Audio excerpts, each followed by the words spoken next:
Donc bonjour, Johan Mancio, avec mon collègue Sébastien Cartlamy, on va vous parler de Magneto, qui est un outil pour analyser les données de circulation. Donc on appartient à Bordeaux Métropole et à la DGNSI, Direction Générale du Numérique et des Systèmes d'Information.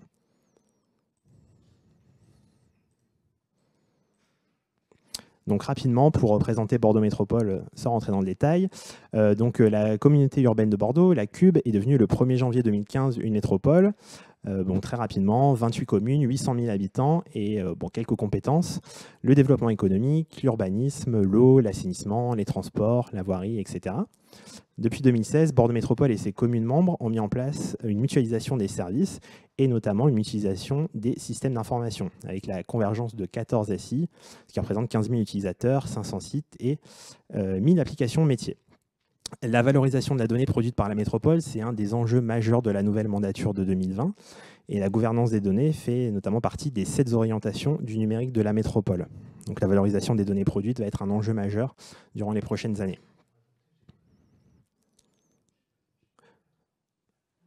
Au sein de la DGNSI, on appartient plus précisément au service de valorisation des données territoriales. Donc là, on a 3 missions principales. Le stockage, donc la gestion d'entrepôts de données alphanumériques et géographiques. On a un lac de données qui sera bientôt en production et une base NoSQL MongoDB dont Sébastien vous parlera un petit peu plus tard. La deuxième mission, c'est la valorisation des données, donc avec un pôle décisionnel, et le Data Lab, dont j'ai la responsabilité. Et enfin, une mission de diffusion avec le site Open Data et les web services associés. Donc très rapidement, le service est composé de 2 chefs de projet décisionnels, donc notamment Julie qui vous parlera des données Airbnb plus tard, un chef de projet Open Data, 2 ingénieurs data dont Sébastien, un data scientist moi-même, et en ce moment, on a un apprenti data IA. Donc là, pour présenter très rapidement le Data Lab de Bordeaux Métropole, c'est une plateforme qui repose sur les briques du langage R et de la solution RStudio. Donc l'environnement de développement, c'est le logiciel RStudio Server et on a plusieurs missions. Donc un premier pan qui va être la création de packages sur la flèche du haut. Donc à visée publique, dans ce cas-là, les packages sont publiés sur le GitLab public de Bordeaux Métropole, ou alors à visée interne et on utilise l'outil RStudio Package Manager. Une deuxième mission, c'est la publication de résultats, donc là via RStudio Connect, et soit on publie des études d'analyse de données avec R Markdown, ou alors des applications interactives Shiny à destination des métiers. Et le futur, deux choses qu'on aimerait bien faire pour continuer à mettre en avant le Data Lab, un site web pour exposer nos publications, nos outils, etc. Et pourquoi pas un web service de DataVis. Alors, on retourne sur Magneto. Donc, le contexte du développement de cet outil, c'est la dynamique démographique de l'agglomération, qui induit des évolutions dans les pratiques de mobilité de ses habitants. Donc, les données pour décrire les mobilités sont multiples et elles sont difficilement interprétables quand elles sont prises toutes seules. Donc là, il a été nécessaire d'avoir un outil qui propose d'analyser simultanément les données de trafic auto et vélo, mais également à côté l'occupation des parkings et d'analyser également en même temps des événements qui peuvent impacter la circulation. Donc les travaux, les fermetures de voies, l'ajout de pistes cyclables, de couloirs de bus, etc. La fermeture du pont Chabran, et tout ça pour avoir une meilleure compréhension des mobilités actuelles et passées. Alors il existait déjà un outil Magneto. C'était censé être un site public qui est a priori plutôt confidentiel, donc je ne suis pas sûr qu'il y ait beaucoup de gens parmi ceux qui nous écoutent qui soient au courant de l'existence de cet outil. Ce qu'on peut voir, c'est que le design est plutôt daté, que c'est un outil qui est peu fonctionnel. Là, sur ce qu'on peut voir sur la carte avec la coloration verte, jaune et rouge, c'est ce qu'on appelle le trafficolor, donc l'état du trafic en temps réel. Ça c'est plutôt compréhensible a priori. Sur le côté, on a un tableau avec des temps de parcours qui est un peu mystérieux. Dessous, une courbe de congestion sans légende, etc. Cet outil, en tant que tel, est peu interprétable. Et en plus, il ne représente qu'une petite partie des infos disponibles pour décrire les mobilités. Donc le projet, ça a été la refonte de cet outil donc sous 3 volets. Donc le premier, d'un point de vue de l'interface et du rendu graphique. Donc pour ça, on s'est fait accompagner par la société bordelaise Akiani, qui est spécialiste en UX/UI, donc pour l'expérience utilisateur et pour l'interface utilisateur, donc afin d'avoir une refonte à la fois de l'ergonomie, mais aussi du design de l'application. Un deuxième volet, c'était la partie données, donc faire un bilan des données disponibles pour agréger tout ça au mieux dans le futur magnéto. Une partie historisation pour essayer d'avoir le plus de recul possible d'un point de vue des analyses. Et enfin, une partie interrogation des données, comment récupérer ces informations rapidement et de manière pertinente. Et enfin, le dernier volet, le développement de l'application web en elle-même. Alors, première étape, donc l'interface et le rendu graphique. Donc là, il y a un audit de l'outil qui était déjà existant, qui a été réalisé, donc à la fois par les experts de la société Akiani, par un panel de citoyens et par les métiers de Bordeaux Métropole, usagers de l'outil, donc les gens de la Direction Générale de la Mobilité et du PC Circulation. Bon, là, ce qu'on a pu dire précédemment à partir de la capture d'écran de l'outil existant, les retours étaient unanimes sur les difficultés à l'utiliser, donc un problème de compréhension des interactions entre les différents blocs, et un problème de lisibilité et de compréhension de chacun des blocs en eux-mêmes. Donc là, quelques citations des entretiens qui ont été faits.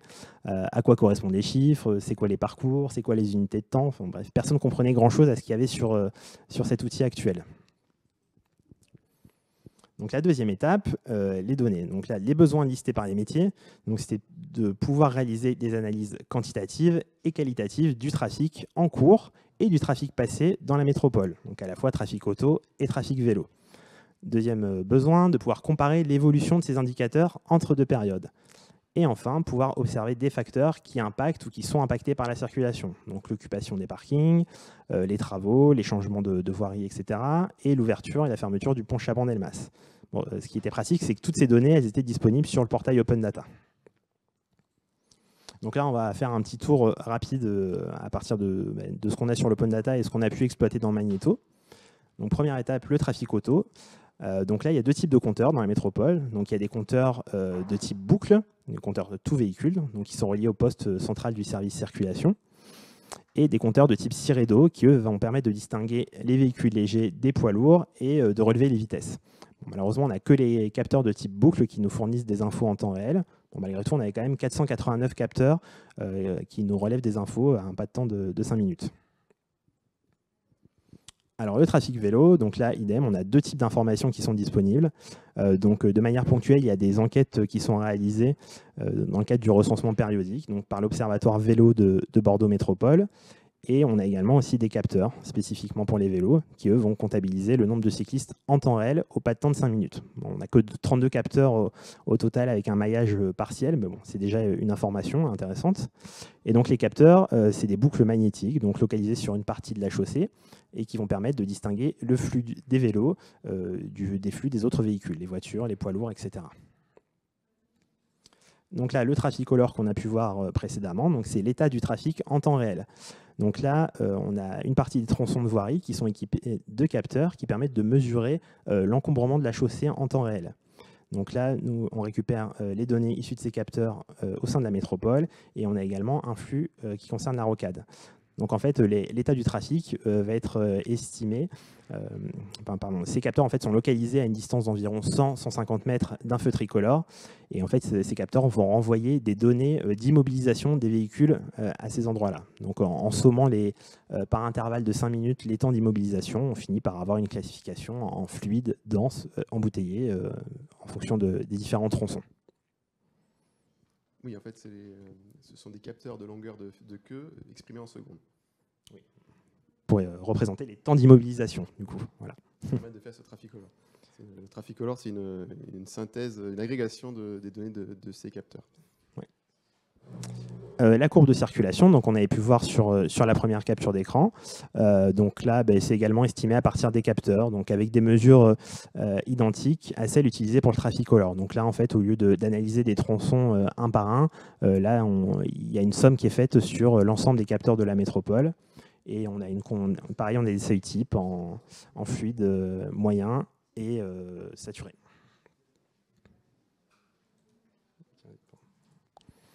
Les temps de parcours, là qu'on a pu voir, donc là on a 16 itinéraires emblématiques de l'agglomération avec des valeurs de référence. Donc là on a un temps théorique et un temps observé et du coup le delta entre les deux. Bon, c'est un nombre de parcours assez limité, mais c'est déjà une info intéressante. Les travaux et perturbations, donc là ce que j'ai dit tout à l'heure, donc là on a toutes les infos sur les travaux en cours, les circulations alternées, les routes barrées, les sens uniques temporaires, voilà, tout ça en facteur potentiellement explicatif de la congestion ou du volume de trafic. Les fermetures du pont Chabandelmas, donc là qu'on peut avoir plusieurs semaines ou plusieurs mois à l'avance, et là on historise également pour pouvoir revenir dans le passé sur ces infos. L'occupation des parkings, donc là, sur l'Open Data, on a donc la localisation des principaux parkings payants ouverts au public et des parcs relais sur le territoire de la métropole, donc qu'ils soient de gestion publique ou privée. Donc là, ces données contiennent plein d'informations sur les caractéristiques administratives, techniques, tarifaires, etc. Bon, nous, on va rester plus simple, on va surtout s'intéresser au taux d'occupation, donc le nombre de places occupées sur le nombre de places totales. Donc voilà, on peut voir que l'Open Data de Bordeaux Métropole nous offre une diversité de données très importante pour analyser la circulation au sein de Bordeaux Métropole. Bon, on peut également constater que du coup, une pleine valorisation de ces données, ça implique de pouvoir accéder non seulement à leur valeur en temps réel, donc celle qui est indiquée sur le site de l'Open Data, mais également à leur valeur dans le passé. Donc, indépendamment de construire cette application web et cet outil de consultation, le projet Magnéto il a également permis d'accélérer le projet mené en parallèle sur une historisation des données temps réel et sur la manière d'interroger ces données. Donc là, Sébastien va maintenant vous parler de l'entrepôt NoSQL MongoDB et des web services associés. Oui, alors je vais vous expliquer un petit peu le fonctionnement de tout ce système à Bordeaux Métropole. Hein. Donc c'est ce qui a été mis en place. Magnéto a été le projet permettant de mettre en place toute cette chaîne. Donc ce qu'il faut savoir, c'est que Bordeaux Métropole, c'est une collectivité qui produit énormément de données hein, de tout type. Donc nos données sont la plupart du temps dans des applications métiers, dans des bases de données métiers. Donc c'est-à-dire qu'il faut aller les chercher. Donc elles sont accessibles soit sur des SGBD, elles sont accessibles soit sur des web services. Bon, en interne, on est plutôt sur du SGBD. À Bordeaux Métropole, on est majoritairement sur du Oracle, hein, ce qui est très historique. Donc, depuis un certain nombre d'années, hein, depuis une dizaine d'années, on récupère ces données, on collecte toutes ces données devenant de ces applications métiers et on les stocke dans un data warehouse central qui s'appelle Métropub en interne, hein, qui est l'entrepôt de données géographiques, hein, puisque c'est parti de là. Donc, géographique, c'est du Oracle spatial qui va stocker donc, les géométries des données.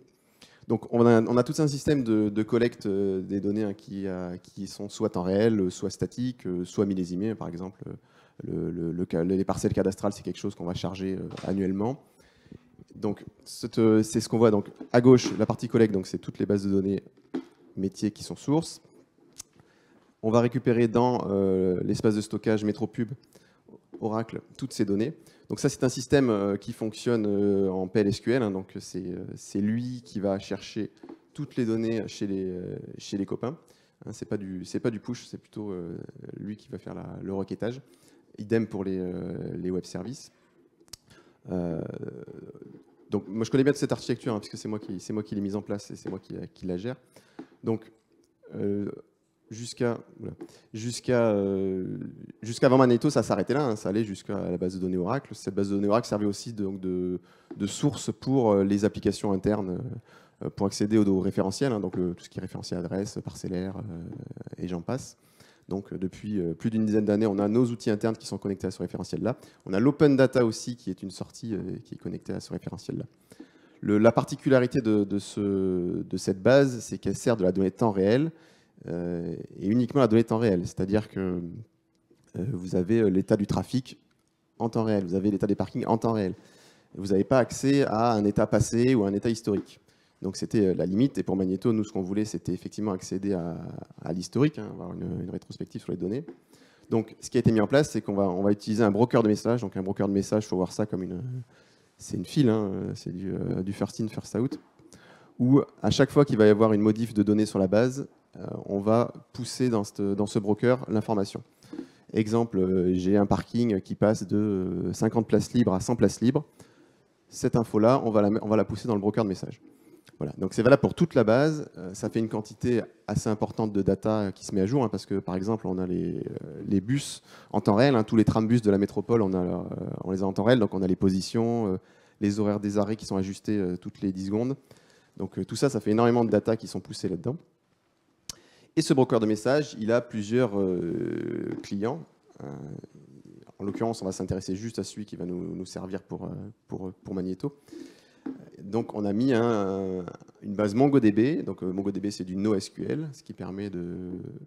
MongoDB a pas mal d'avantages, notamment le fait qu'on n'a pas de modèle de données fixe. On peut structurer, on peut pousser les données telles qu'elles arrivent, ce qui est un très gros avantage. Ça gère excessivement bien les grosses quantités de données. C'est extrêmement redondant par rapport à du Oracle. Sur un cluster Mongo, on set up un cluster Mongo en 3 minutes. Ceux qui ont déjà fait du Oracle, c'est un peu plus long. L'avantage, c'est qu'une base Oracle, elle se coupe, vous n'avez plus rien. Une base Mongo, vous avez un des serveurs qui se coupe sur le cluster. Il ne se passe strictement rien. Les données sont encore disponibles. Vous pouvez faire des arrêts à chaud, vous pouvez faire des mises à jour à chaud, vous pouvez remonter les bases entre elles et se resynchronise. Voilà, donc c'est quelque chose qui nous convient vraiment bien pour faire ce qu'on a à faire. Et donc, pour faire rentrer les données issues du broker de messages dans Mongo, parce que Mongo, c'est qu'une coquille, hein, il n'est pas capable d'aller chercher des données où que ce soit, on a développé un programme, donc c'est sur du Node.js, qui va s'abonner au broker de messages et qui va donc à chaque nouveau message pousser dans la base Mongo les infos, sachant qu'il est capable de faire le différentiel sur ce qui a changé, parce que la base Oracle, elle se contente de pousser à chaque fois qu'il y a une modif. Donc elle pousse, elle pousse, elle pousse. Des fois, il n'y a pas vraiment de modif. Des fois, on a un capteur qui nous renvoie la même info que la fois d'avant, avec l'eurodatage qui change, mais l'info, c'est la même. Donc on va quand même dans la base Mongo stocker que les changements, pour éviter d'avoir une quantité astronomique de données pour rien. Donc voilà, le Node.js sert à ça. Il sert aussi à faire à diffuser la donnée, à faire de l'abonnement sur les changements de données. Bon, on ne va pas en parler aujourd'hui, mais voilà, il y a d'autres usages. Donc ça, c'est la partie stockage historique sur le MongoDB. Et ensuite vient la partie diffusion, donc la web service qui s'appelle Extradata, que vous pouvez utiliser sur l'Open Data de Bordeaux Métropole. Hein. Donc opendata.bordeaux-métropole.fr. Donc c'est des web services REST. Ici, c'est du Node.js qui se cache derrière et qui va nous permettre de diffuser les données soit de la base temps réel, soit de la base Mongo. Alors, un petit focus sur comment sont stockés les objets dans MongoDB. Donc MongoDB, c'est une base de données NoSQL sans modèle, donc c'est-à-dire qu'on peut pousser absolument toutes les données sans qu'elles aient le même modèle d'une collection à l'autre. Hein. Donc, collection, c'est l'équivalent d'une table dans un SGBD. Alors, c'est du JSON. Alors, ceux qui n'aiment pas le JSON ou JavaScript, pas de chance, parce que MongoDB, c'est quand même sacrément JSON et sacrément JavaScript. Les requêtes sont assez laides, hein, parce que c'est du crochet, du accolade dans tous les sens. Donc, je vous ai fait un petit exemple d'un objet 42. Donc, il faut forcément qu'on ait un ID unique sur l'objet pour pouvoir le traquer. C'est comme ça qu'on va traquer un objet à travers le temps. Donc cet objet 42, il va changer d'état au cours du temps. Donc entre le 1er janvier à 12h34, il va prendre un certain état. Donc vous voyez ici, vous voyez un exemple d'état de l'objet. Donc ce qu'on stocke, c'est donc son ID qui permet de le traquer. Le hash, donc son hash, c'est le hash de toutes ces valeurs, de tous ces champs. Ça nous permet de détecter les changements.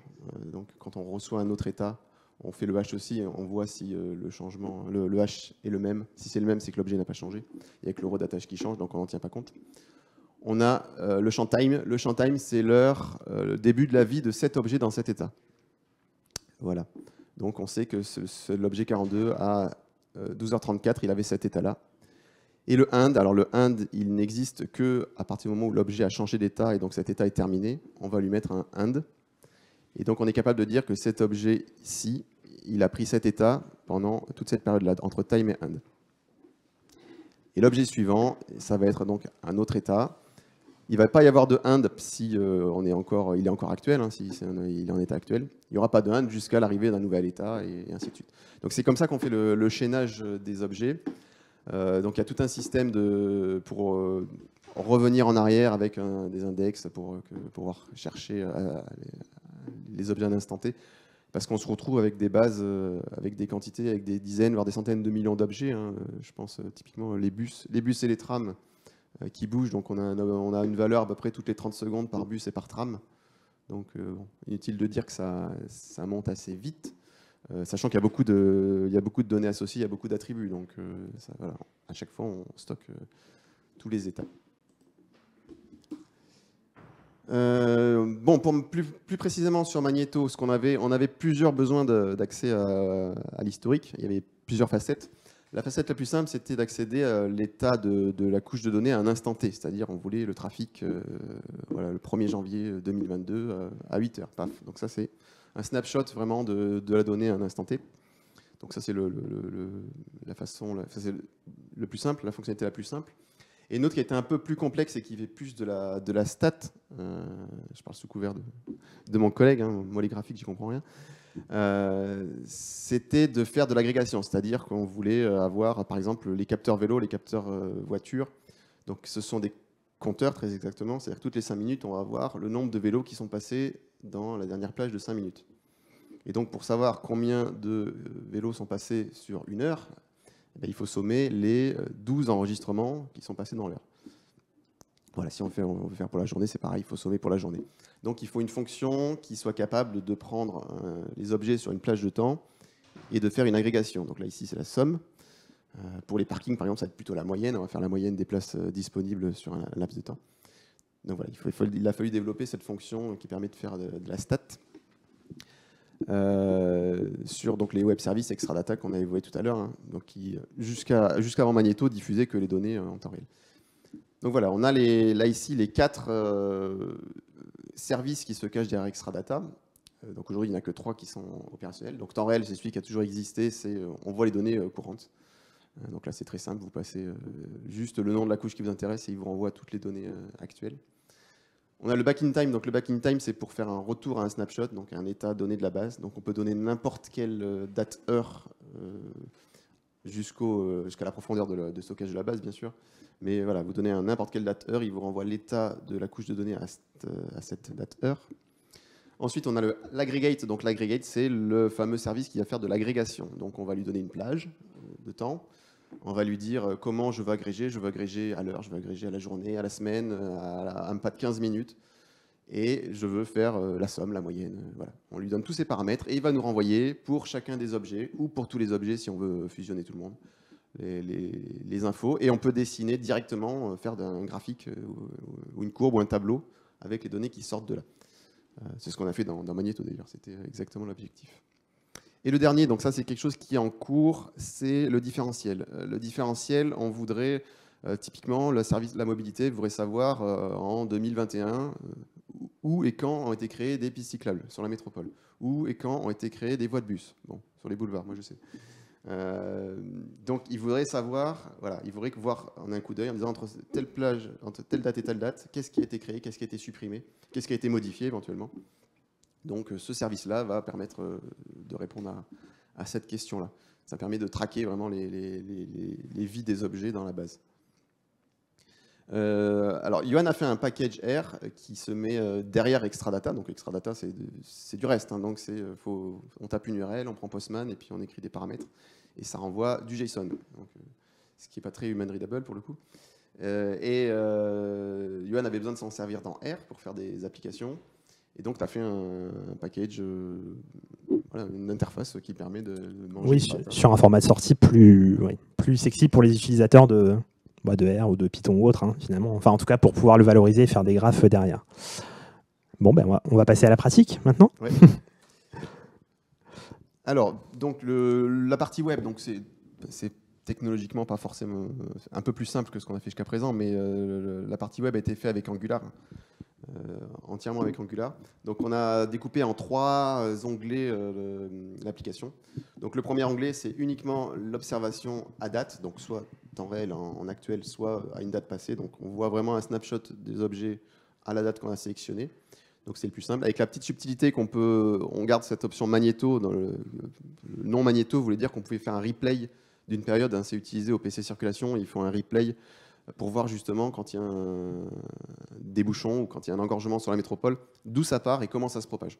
C'est ça l'intérêt, c'est vraiment de voir, donc en accéléré, hein, puisque c'est des pas de temps de 5 minutes, mais on voit vraiment, il y a un accident ici, il y a un point ici, hop, comment se propage le bouchon, comment ça se passe. Deuxième onglet, analyser une période.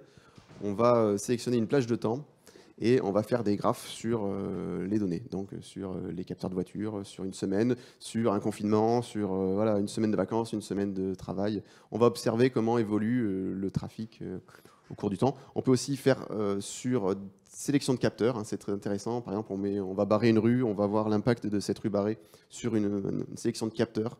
Est-ce que ça a augmenté la circulation? Est-ce que ça a déporté la circulation? Et voilà un petit peu ce qu'on va faire. Et le dernier, qui est un petit peu le mélange de tous ceux d'avant, mais beaucoup plus intéressant, là, on va faire une comparaison. On va superposer deux périodes, justement, suite à une action, suite à une déviation, suite à une nouvelle rue, quelque chose comme ça. On va superposer les deux périodes et on va voir comment s'est comporté le trafic entre ces deux périodes. Oui? Non? Ok. Combien de temps il nous reste? Ah, super. Donc très rapidement, je vais vous présenter l'application Magneto, donc, que vous pouvez retrouver sur Internet, hein, qui est actuellement accessible. Donc ça, c'est l'onglet Observer. Donc vous avez la carto avec toutes les couches de données, les travaux, les parkings, le Trafficolor. Et sur la partie droite, vous avez des courbes avec la congestion, le niveau de congestion, la prévision, les niveaux de trafic voiture. Là, sur la gauche, on voit un petit peu tous les capteurs. On peut sélectionner les capteurs, on peut sélectionner les parkings. Là, on voit les capteurs vélo. À droite, donc, c'est les niveaux trafic vélo, trafic voiture en fonction de l'heure de la journée. Ça, c'est le mode white. Parce qu'il y a encore des gens qui ne travaillent pas en mode dark. Bon, j'ai fait un mode white, tant pis. Voilà, donc là, ici, c'est les parkings voitures et les temps de trajet. Là, très rapidement, c'est les maquettes, puisque les onglets 2 et 3 n'ont pas été terminés, enfin sont en cours de dev, hein, très exactement. Donc là, c'est l'onglet qui permet d'analyser une période. On va sélectionner une période, on va sélectionner des indicateurs, et on va voir les courbes et les tableaux du trafic sur cette période. Sur la partie gauche, on va voir les pistes cyclables qui ont été créées pendant cette période, par exemple. Et là, c'est le dernier onglet, c'est la partie comparée. Donc on voit bien qu'on superpose sur la partie droite les deux courbes de... Donc là, c'est les capteurs voitures, hein, c'est le nombre de voitures passées sur les deux périodes, période 1 et période 2. Et on voit l'évolution. Et en dessous, on a vraiment les indicateurs d'évolution entre les deux périodes qui sont bien mis en avant. Donc là, oui, contrairement au premier outil, on espère que celui-ci va permettre une analyse multidimensionnelle de la circulation, donc la circulation auto-vélo, les parkings et puis d'autres facteurs qui peuvent impacter le trafic. Bon, ça on va passer, de toute façon, on était bien revenu sur le... donc voilà, sur notre côté, ça a permis de travailler non seulement sur une appli web, mais également sur la partie base de données, historisation, web service, ergonomie, etc. Donc c'était un projet assez intéressant. Et puis bon voilà, dans le futur, peut-être pourquoi pas intégrer d'autres sources de données, la météo, le free floating qu'on va commencer également à récupérer et à historiser. Donc voilà, il y a d'autres, l'analyse des capteurs a montré qu'il y avait parfois des valeurs un petit peu bizarres, donc ça peut aussi offrir d'autres perspectives, plus côté stats et data science potentiellement. Donc là, sur cette slide, donc vous avez l'URL de Magneto, et bon, je pense que les diapos seront partagés. Donc sur la suite, vous avez l'URL de chacune des sources de données de l'open data, et également des informations sur l'historisation. Donc voilà, maintenant, si ça vous fait envie, libre à vous d'aller jouer, de cliquer partout et de nous faire des retours si c'est super bien ou s'il y a des trucs qui ne vont pas. Merci beaucoup.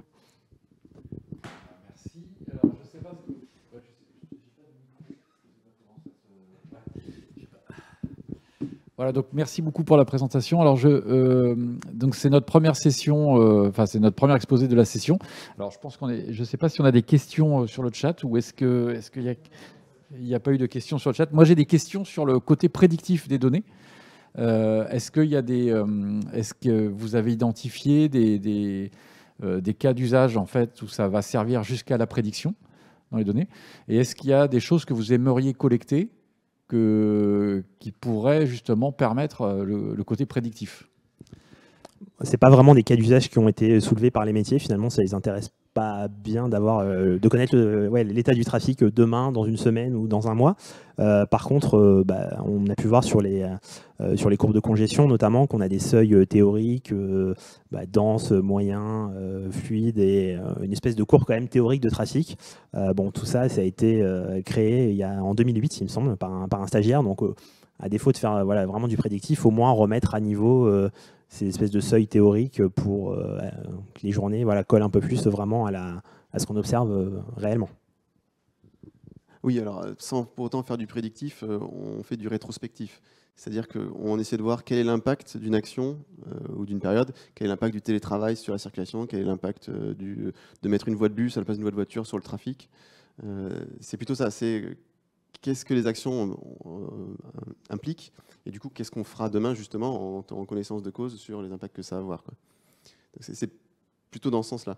Aujourd'hui, on n'a pas les moyens de faire du prédictif. Typiquement, on n'a pas assez de données, on n'a pas, que ce soit en quantité ou en qualité. Les capteurs de trafic BM Bordeaux Métropole ne sont pas répartis de façon homogène. On n'a pas la puissance qu'a Waze, par exemple, puisqu'il utilise les terminaux pour localiser les gens. Nous, ils sont répartis sur des axes très stratégiques, hein, les boulevards, les grands axes. Donc, c'est voilà, un peu différent. Il y a une logique, hein, la logique, bon, il y a la gestion du trafic, des feux et compagnie. Mais voilà, c'est pas du tout les mêmes usages et c'est très complémentaire avec ce qu'on peut faire avec du Waze ou du Google Maps. Ok, non, bah merci. Il faut qu'on respecte le planning. On avait pris un petit peu de retard. Merci beaucoup pour la présentation. Donc